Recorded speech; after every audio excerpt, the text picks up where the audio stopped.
મિત્રો, પ્રોગ્રેસ કિચનમાં આપનું સ્વાગત છે। તો આજે આપણે શિયાળાનું સ્પેશિયલ એવું મૂળા, ગાજર, મરચાંનું આપણે ઇન્સ્ટન્ટ અથાણું બનાવીશું।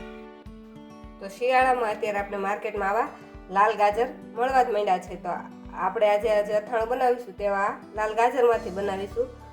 તો મેં અહીં 150 ગ્રામ જેટલા ગાજર લીધા છે અને નંગમાં 2 નંગ છે અને તેની સાથે 150 ગ્રામ જેટલા મૂળા લીધા છે, તે પણ 2 નંગ છે અને 150 ગ્રામ જેટલા મરચાં લીધા છે। મેં લીલા મરચાં લીધા છે, તો આની જગ્યાએ તમે લાલ મરચાં પણ લઈ શકો અને મરચાં આવા એકદમ કડક હોય તેવા મરચાંની આપણે પસંદગી કરવાની। ગાજર અને મૂળાની મેં પહેલેથી ધોઈ અને છાલ ઉતારી લીધી છે। તો હવે તેને આપણે ટુકડા કરી લઈશું। આપણે જેવડી સાઈઝની ચીર કરવી હોય તે પ્રમાણે પહેલાં આપણે આ રીતે ગાજરને કટ કરી લઈશું। પછી તેને વચ્ચેથી આ રીતે કાપી તેમાં જે અંદર જે પીળો ભાગ હોય તેને આપણે કાઢી લઈશું। પછી આની આપણે મીડિયમ એવી ચીર કરી લઈશું, બહુ પતલી પણ નહીં અને બહુ જાડી પણ નહીં, એવી આપણે આની આવી ચીરું કરી લઈશું। આ રીતે કટ થઈ ગયું છે। આવી જ રીતે આપણે મૂળાને પણ લાંબી સ્લાઇસમાં કટ કરી લઈશું। આ રીતે મૂળાને વચ્ચેથી કાપી તેમાંથી પણ ગાજરની જેમ જ આપણે આ રીતે ચીરું કરી લઈશું।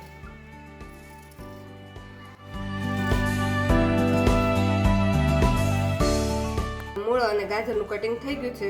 હવે આપણે મરચાંનું કટિંગ કરી લઈશું।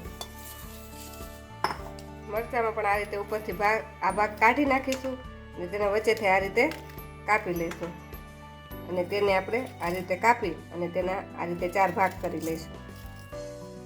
મરચાંને પણ આપણે આ રીતે લાંબી ચીરમાં કાપી લઈશું અને મરચાં જો વધારે તીખા હોય તો તેની અંદરનો આ વ્હાઈટ જે રગનો ભાગ હોય તે કાઢી નાખીશું।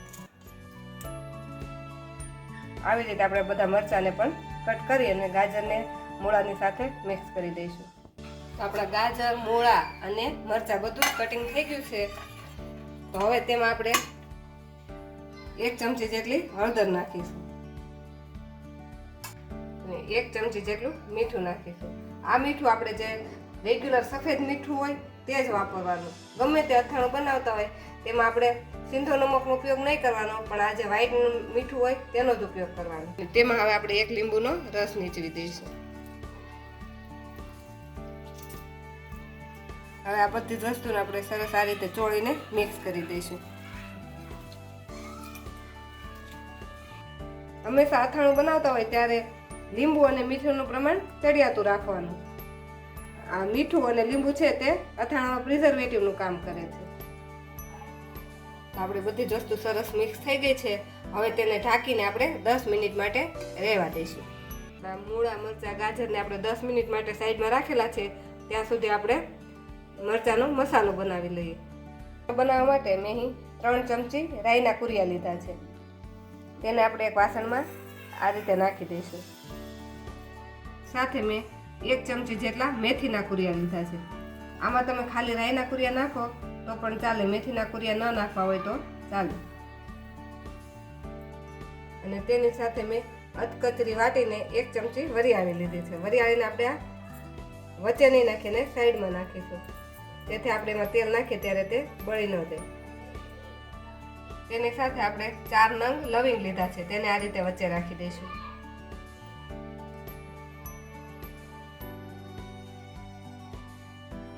ને 7 થી 8 નંગ મરીને મેં આ રીતે અધકચરા વાટી લીધા છે, તેને પણ અહીંયા વચ્ચે રાખી દઈશું। ને તેમાં આપણે અડધી ચમચી હિંગ નાખી દઈશું, તેને આ રીતે થોડી છૂટી છૂટી નાખી દઈશું। અથાણામાં હિંગની ફ્લેવર ખૂબ સરસ લાગે છે। તો આ અથાણું આપણે ઇન્સ્ટન્ટ અથાણું બનાવીએ છીએ તેમાં તેલની વધારે જરૂર નથી પડતી। તો મેં અહીં તમે જોઈ શકો છો કે 50 થી 60 ml જેટલું અને ચમચીથી જોઈએ તો 5 થી 6 ચમચી જેટલું તેલ લીધું છે। હવે આ તેલને આપણે ગરમ કરી લઈશું। આ તેલને આપણે એકદમ ધુમાડા નીકળે તેવું ગરમ થવા દેવાનું છે। જો આપણું તેલ એકદમ ગરમ થઈ ગયું છે, ધુમાડા નીકળે એવું, એટલે હવે આપણે ગેસને બંધ કરી દઈશું અને 1 મિનિટ માટે આ તેલને ઠંડુ થવા દઈશું। આ રીતે એકદમ તેલને ફૂલ ગરમ કરી પછી થોડુંક ઠંડુ કરી પછી જ આપણે એને મસાલામાં નાખવાનું, નહીતર આપણા મસાલા દાજી જાય। અને જો તેલ ઓછું ગરમ કરેલું હોય તો આપણું અથાણું ચીકણું થઈ જાય. તેલ થોડું ઠંડુ થઈ ગયું છે. હવે આ તેલને આપણે આ મસાલામાં નાખીશું. આ રીતે ધીમે ધીમે કરી આ રીતે એને મસાલામાં નાખી અને તરત જ આપણે આને ઢાંકી દઈશું, એટલે જે બધા જ મસાલાની સુગંધ સરસ એમાં બેસી જાય. થોડીક વાર પછી આપણે આને ખોલી લઈશું. તો આપણા બધા જ મસાલા સરસ એકદમ ફૂટી ગયા છે. હવે તેમાં આપણે અડધી ચમચી હળદર નાખીશું. હળદર પણ આ રીતે આપણે પાછળથી જ નાખવાની, પણ થોડુંક ગરમ હોય ત્યારે નાખી દેવાની. અને 1 ચમચી જેટલું મીઠું નાખીશું.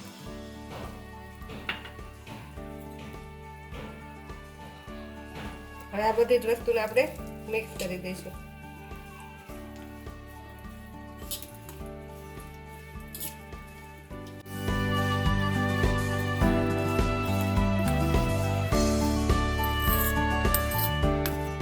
મસાલો બનીને રેડી થઈ ગયો છે. તેને થોડીક વાર માટે આપણે ઢાંકીને એક સાઈડ રહેવા દઈશું. ગાજર મરચાંને પણ 10 મિનિટ જેવો સમય થઈ ગયો છે અને તેમાં પણ જો આવી રીતે મીઠાનું અને લીંબુનું પાણી થઈ ગયું છે. તો હવે આ પાણીને પહેલા આપણે નિતારી લઈશું. તો આ રીતે એક વાસણમાં બધું જ પાણી આપણે નિતારી લેવાનું છે.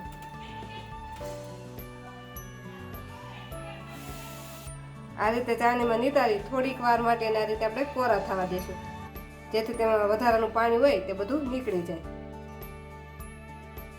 આ રીતે ચાળણીમાં લઈ લીધા પછી ગાજર, મૂળા અને મરચાંને આપણે 10 મિનિટ માટે કોરા થવા દઈશું. 10 મિનિટમાં આપણા ગાજર મરચાં એકદમ આ રીતે કોરા થઈ ગયા છે અને આપણો જે મસાલો બનાવીને રાખેલો છે તે પણ હવે ઠંડો થઈ ગયો છે. આ મસાલાને પણ આપણે ઠંડો થવા દેવાનો, પછી જ તેમાં આપણે મરચાં મિક્સ કરવાના. આપણો મસાલો હવે સરસ ઠંડો થઈ ગયો છે અને એમાં સરસ સુગંધ પણ આવવા લાગી છે. હવે આમાં આપણે અડધા લીંબુનો રસ નાખીશું.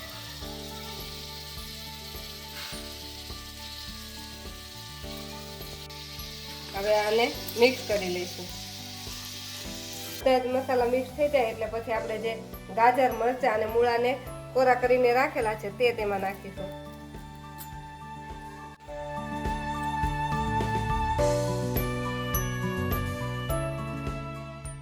હવે આ બધી જ વસ્તુને આપણે મિક્સ કરી લઈશું.